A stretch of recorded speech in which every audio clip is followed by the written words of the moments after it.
Uh-oh, I had to start all over. Let's try this again. This is 2 letters that I have going to the post office. I'm here right now in Stafford, Texas. I'm about to mail these letters off. One is going to the DMV, the Department of Motor Vehicle in Carson City, DMV 555, Right Way, Carson City, Nevada 89711. As you can see, it's coming from Samaya Hodges, 1201 Dudley's Avenue. Dudley's, I always have a hard time with pronouncing that word. 8108 Stafford, Texas 77477. This is my new address. I'm here staying with my daughter Lamaya Hoffman here in Houston, in Stafford, Texas. Houston, same thing, but just a subdivision of Houston, and which is Stafford, Texas. And again, this one here is another letter. Is going to Judge Gloria C. Reno, St. Louis County Circuit Court, Division number 19105 South Central Avenue, Clayton, Missouri 63105. And again, that's my address again, in which that it is going to. So I always like to make a recording as I'm placing these in the box, because sometimes I'm not sure if my mail gets there or not. I've been writing for 5-6 years now. I have not received not one dime, not sometimes from time to time I may get a response, but I have not gotten any funds that are approved from the judgment and or the orders and some of the emergency protection in which I seek. So with that being said, I like to, because it's like I'm just filing and studying and studying and filing, and I have not gotten anywhere. I'm just without work, without home, without food, without shelter, without anything. So with that being said, I like to record everything just to make sure it's getting there. And this is the United States Post Office, Stafford, Texas 77477. And I want you to witness me put this in the mailbox. I'm just gonna go to the regular meter. These are both letters. We're gonna just put them both in here. And there you have it. That's their metered and stamped me on. And there you have that. Oh, excuse me. Thank you. And so, and there you have that. So I did put those in the mailbox. And now again, as you know, most times I'm always rushing. And I'm driving my daughter's car. This is her SUV, miniature SUV, whatever you want to call it. So, and I'm always in a rush. And so I decided to go ahead and put that in the mail today. Y'all, please wish me well. Send a couple prayers my way. This has been far too long. I studied the law to try to defend myself. That was the only way I know how. And so in the meantime, me and my baby's been deprived of our lives because I had to take the time to study law. And I still, all 3 of us have been forced into what you call separatism, meaning each one of us been forced out of each other's lives in a sense. And I'm not their mom that they're used to, you know, so I've been forced to defend myself. Otherwise, I have to bend down to the criminals, bow down and bend down to them, which to me, that is not an option.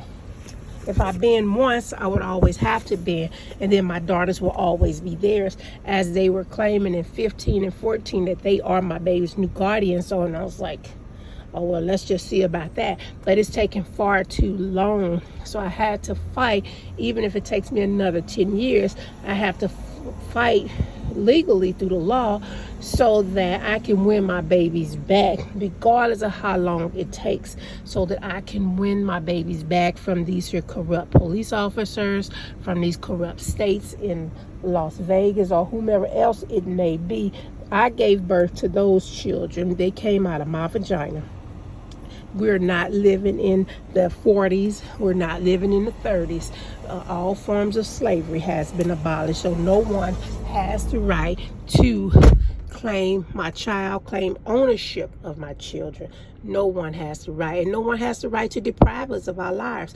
We were living perfect lives before this happened. We were happily working in a salon that we named after Granny's, my mother who died, and my children's grandmother.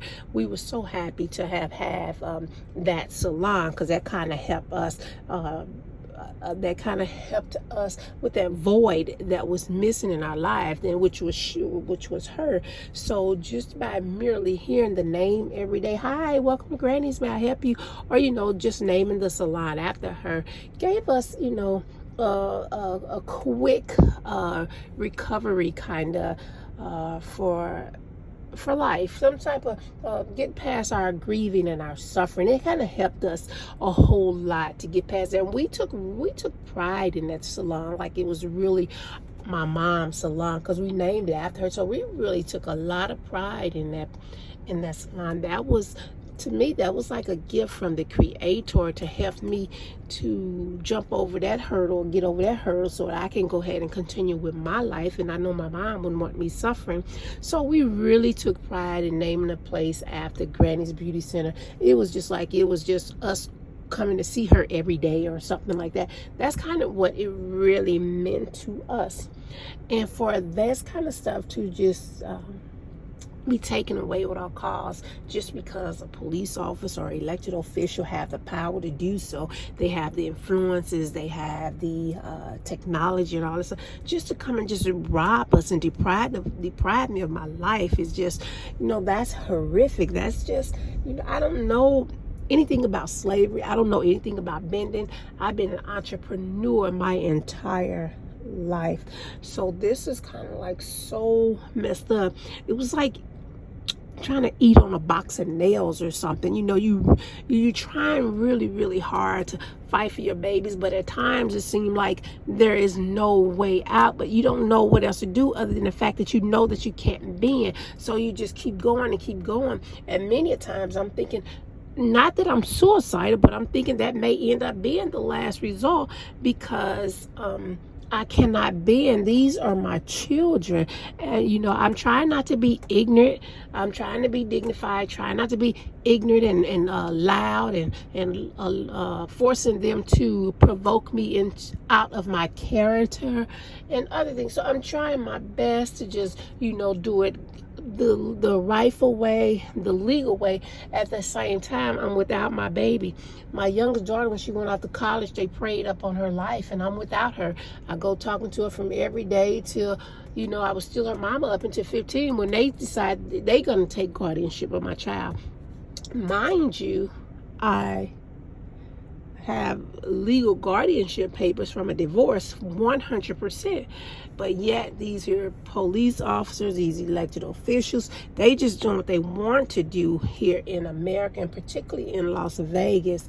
So again, I am just, as any mother would do, and I would say to any mother out there, I don't necessarily regret the method in which I chose to fight for my baby's back. It's been a long haul, and it's still not over, because I don't see any results with money, my houses, everything that I worked so hard for to keep a roof over my baby's heads, to make them proud of their mother. I'm their role model. I'm their God. I'm her guardian. I'm her everything. Both of them. I'm their everything. And now they kind of been broken and the defendants trying to see them break mama. They want my children to see mama broke down, and they want to be able to control them, my children, and tell them what to do after they done broke mama and beat mama down. Then they want me to witness them control my children in front of me by giving them money and things that they stop me from providing for my children. Now they gonna provide for, but my children has to do everything that those politicians want them to do. That kind of thing. And so that's one of the reasons why they are blatantly refusing to give me my home back and blatantly stole the house. Now I own the deed, it's paid for the whole 9 yards, and they just gonna take what's mine. Although their jobs now, all elected officials, police officers, and others who have taken an oath, presidents, everybody who taken an oath, they took an oath to protect me and my babies, not to steal from us, not to steal our properties, whether it's real personal or intellectual property. They don't have the right to do so. So I had to study the law, and still studying, as a matter of fact, just to get some type of a quality of life. I don't even have a quality of life. Just to get back to where I was, just some form. I need shelter. I don't even have shelter. They won't even give me an income. I don't even have income. Now, mind you, I didn't paid into VICA. I didn't paid into unemployment. I have paid into Social Security. I paid into all these because I've been an entrepreneur majority of my life. I was an entrepreneur on the beauty salon before my youngest baby was born.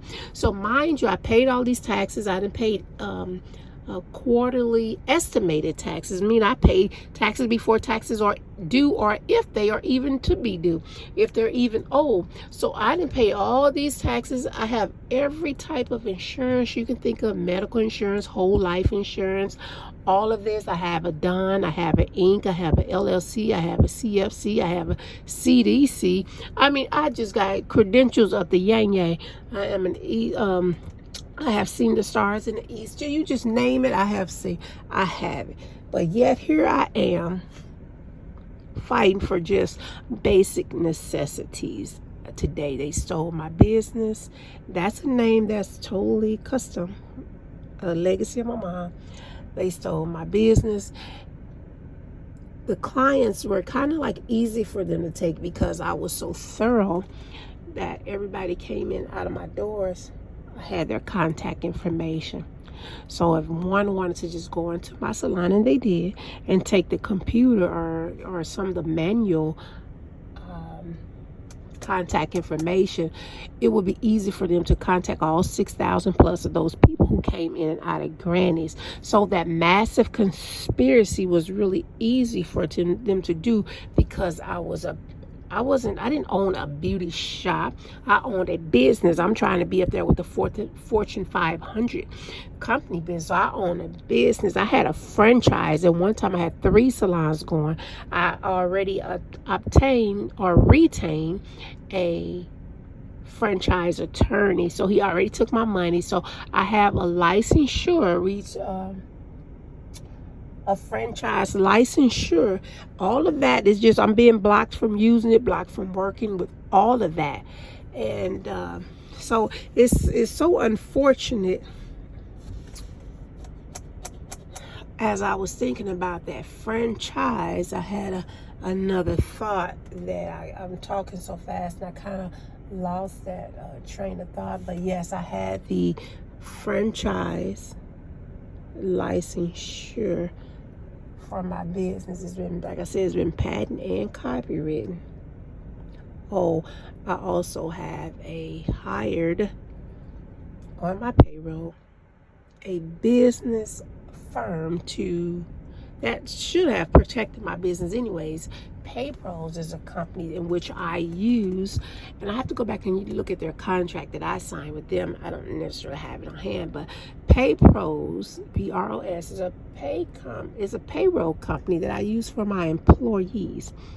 And so if, let's say for instance, if I wanted them to do the initial interview, if I wanted them to go over the handbook, the salon handbook, they would be the ones to get them to file their W-2 forms. They also the ones that send them the W-2 and the W-4 forms at the end of the year, so they get income taxes back. All of their payroll checks are drafted from that company, and then the company drafts my checkings account for the business, but the company writes them the check, and then the company takes the money from my account, my business account, and the company writes them. So the company is responsible for making sure that all of the taxes are taken. All I do is report the hours and or the salary, and PayPros would calculate how much FICA they pay and how much FICA I match, how much other fees or state or local fees that taken out or whatever else that's involved in that. I tend to just stay in my lane. I'm a hairdresser, and I tend to do the hairdressing part, and I play a few other hats too. But what I'm trying to say is that I tend to hire professionals all the time. So I hire PayPros so that they can do some of the financial part of the, or for sure paying the employees for me. That's their job, and that's why I hire them. I have a CPA She does her job. She comes in weekly and pick up our reports. And we have an in-house record keeper, a bookkeeper. So they work, the bookkeeper and the CPA, they work hand in hand. My CPA gives me my quarterly, is it P&I, quarterly loss or yeah, every quarter she gives me my P&I, my profit and loss is what I'm trying to say, statement quarterly. So I'm on top of everything. In 2010, Vegas came in and tried to do an audit on my books because they kind of set the situation up. Though this girl, last name is mine, is Annette Hodges. She got mad, I suppose, because I fired her. She stole, last year she stole like $250 from the salon one day, and so supposedly she got mad and went to a old friend of mine's school, and the school owner told her to contact the labor board, and the labor board came over there and they just attached me some fines, of $6,000 worth of fines. The one Hispanic lady, the auditor who came over, she says, Samaya, the only problem that you have is you do business with your heart. She said, I can see where you're trying to help these girls, but you doing, I guess I do too much business with my heart. Well, you know what? That's the only way I know how to work. And sure, I'm not going to let that stop me, and I'm going to continue to help others too. And so I'm just saying all this here to say that life truly dealt me a bad hand when it came to this situation. Now, I know they say that nothing happens by mistake, nothing happened by chance. Everything works out for the good for those who love God and all of this here stuff. In some ways, it's kind of like I can almost see if this was a karma, or if I did something bad, if I planted bad seeds or something. But my daughters and I didn't deserve this. This is not like an act of Mother Nature. This is just somebody who had insight. This is just a vicious, evil act of elected officials or police officers who having insight, because Mother Nature, when it did nothing this bad to us, to me and my babies, we were perfect like individuals. Mother Nature couldn't have did this because we planted good seeds all of our lives. We were expecting our harvest. We planted good seeds all of our life. We treated everyone in the way in which we want to be treated. And sometimes we treat them better than we treat ourselves. So Mother Nature, when it did nothing this bad, my baby told me the other day, and she always has said that, you can find this on her Facebook page. She just said to become a doctor and to go to college, it's a monumental reward that makes her happy, because she's the first to graduate in 6th generation. She didn't use that as boasting and bragging. She did it because she wanted to beat all odds. She wanted to break cycles. She wanted the other younger generations in the family that came behind her to see and to know that you can do this too. But her field as a doctor in biology, I didn't know so much came with the territory and politics. If I hadn't known any of this, I would have stopped her, and she could have became a hairdresser. I would have stopped. Had I known politics played such a part in medical, in science, in biology, I would have put an end to it like right away. But unfortunately, it happened. God said he ain't gonna put no more on us than we can bear, and only the strong survive. I know my baby is tough as leather, so I pray. And to be honest, I don't really know what's going on with her, to be honest with you, because I may see her within 5 years, and once or twice or so out of a year.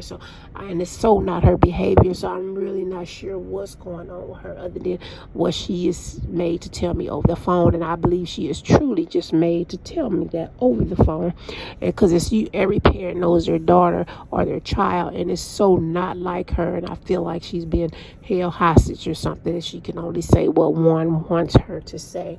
And it's just so unfortunate. But, at the end of the day, I have to just let her go and put her in God's hands until it's time for her to come back. I know she's coming back.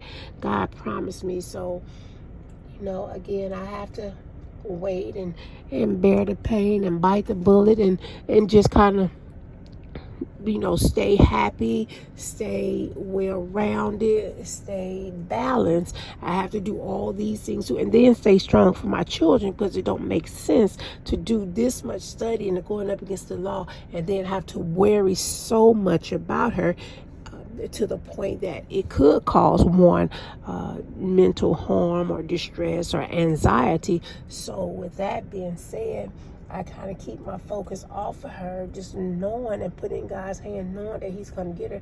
He's going to fix the situation, and continue to read, to study, continue to listen to music, be happy, watch movies, read the newspaper, and just kind of break it all up and give every little bit of substance, give it its own amount of time and space, so that I can stay balanced. As a human being, you want to do that. So I may praise and worship and listen to gospel for a while, or I may just act silly in the house and try to do a little dance or two, or I may get on TikTok and just laugh my polar heart out, or whatever the case may be. But it's important that I am well-rounded, that I do stay balanced, because again, it don't make sense for me to do all of this here hard work, hard labor, and fighting up against some big heavy hitters to lose myself. And to lose myself is to lose my daughter permanently. So I didn't come this far to stop. So I am mentally sharp. I am stronger than I was before this got started. In spite of all of it, I thank God for the good, the bad, and the ugly. I thank all of the evil spirits and those who come after me, my haters, all y'all who come after me. I thank y'all for coming after me, for pushing me closer to my Creator, for enhancing my faith, for showing me that the Creator of the cosmos is really real.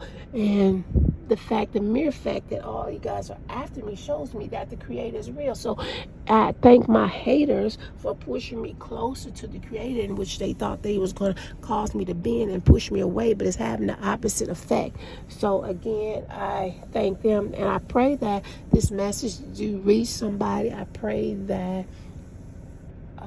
pray for all of y'all strength in a Creator. I don't like to use the word God anymore, because so many people is misusing that word.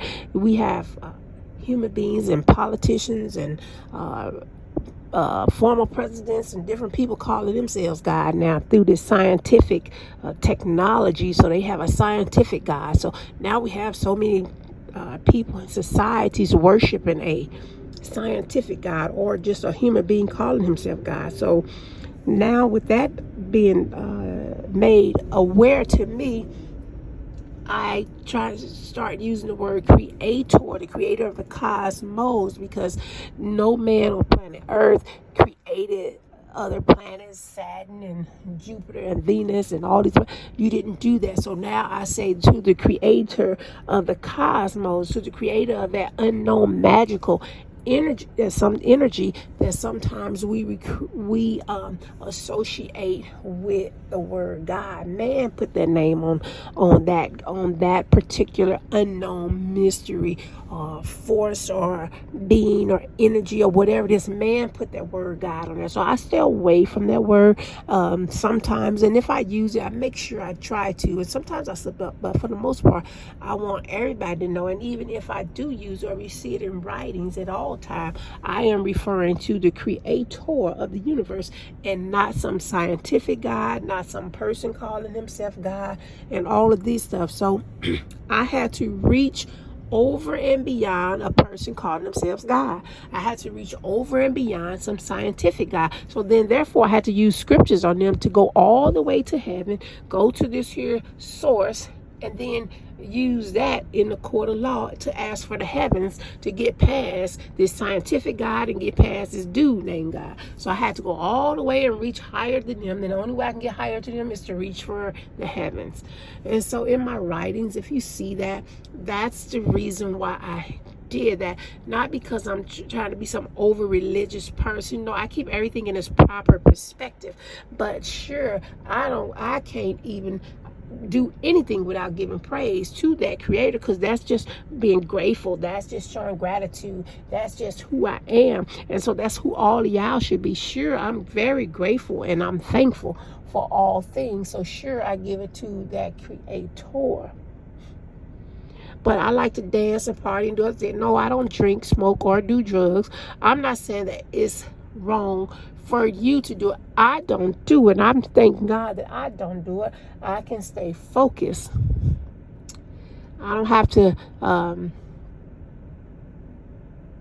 lose my thoughts because of a substance, So the creator, again, allow all this to happen. So in that sense, I am perfect, because God the creator he had a plan, just like Satan had a plan. Has groomed me in those areas to make sure that, all this here delusional tricks that they were trying to do, all this scientific stuff that they were trying to do would fail them, because I have been focused all of my life. I've been somewhat of an introvert at home, but at work I'm one way, and at the house I like my time. I'm very selfish with my time. I always like to meditate and think, and sometimes for an hour to a day live in just pure silence. So I like the fact that I am so in tune, and so I can hear myself think. I like the fact that I am in tune. I don't have any substance abuse. I never had it, so I don't have any reasons to be altered. I'm the same all the time. Now, I done said enough. I'm looking at this here clock this time, and then all you guys see is the steering wheel, because I intentionally have it turned around. Again, and as usual, I'm kind of like, in that sense, I'm a little bit out of character, because don't nobody knows me here in Texas, in Stafford, Texas. So I'm kind of taking advantage of that just a little bit. So I can walk out the house some days with no makeup on. And y'all know I love my makeup. And I'm not going to go out the door without makeup on, without my hair being fluffed and real pretty and that kind of stuff. So I kind of been taking advantage a little bit of the fact that don't nobody know me here anyway, so I can run to the mail, and it feels kind of good to do that too, though. Sometimes I can get up and run to the mailbox, or just fluff my hair out just a little bit and go to the post office without putting on any makeup or little stuff like that. So in that regards, I'm kind of, I am taking advantage of that situation just a little bit, and that's why most times when I am talking to you on a recording, if I don't show myself, then it's because really I'm just kind of like laxy-lucky, just kind of a little lazy in that area. But again, and two, it don't make sense. I wear expensive makeup. I wear MAC makeup, and then I like to wear like Fashion Fair lipstick, magenta mist. So I like some of the nicer things. Some of the high-end makeup and different things like that. I like that. So it don't make sense. I'm not working right now, and I have like 3 compacts, and they've been used, but I have like 3 compacts of my foundation from MAC still left, and I have some makeup still, but it don't make sense for me to indulge in it as I was when I was working, knowing that I don't have an income. So again, that's another factor too, and I'm glad I'm here, which I don't have to, put on makeup every day, because my stuff is expensive. So when it's time to step out, I still have some. Like I wear Euphoria by Calvin Klein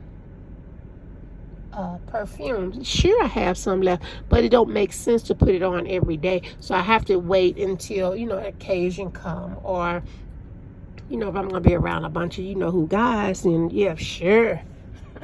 But for right now, just every day going to take out the trash or sitting on a balcony or just making quick runs. I'm not going to do that. So that's one of the reasons why I don't always show y'all my face. When I take pictures, I'm kind of vain in that area. So when I take pictures, I like to be really pretty because all y'all used to seeing this little black Barbie girl. So I like to be really pretty because I love fashion and stuff. But right now, I'm just kind of budgeting a little bit. So y'all just kind of bear with me. I'm just budgeting a little bit. And so anyways, I didn't filled your ears up enough. So I'm going to go ahead and let you go. I'm still just sitting outside here at this post office. So I didn't filled your ears up with enough stuff about Samaya. Everybody knows Samaya. And on this note, my dad says the only way you can get rid of rats and roaches, you have to turn on the lights. So what that means is, if there's someone bothering you and they told you not to tell because I'm gonna hurt you, harm you, do this, that, and the other, let them hurt and harm you and do whatever. Tell it. Even if it means embarrassing yourself, whatever that means, put that pride down and just tell it. So my life has to be an open book. I don't care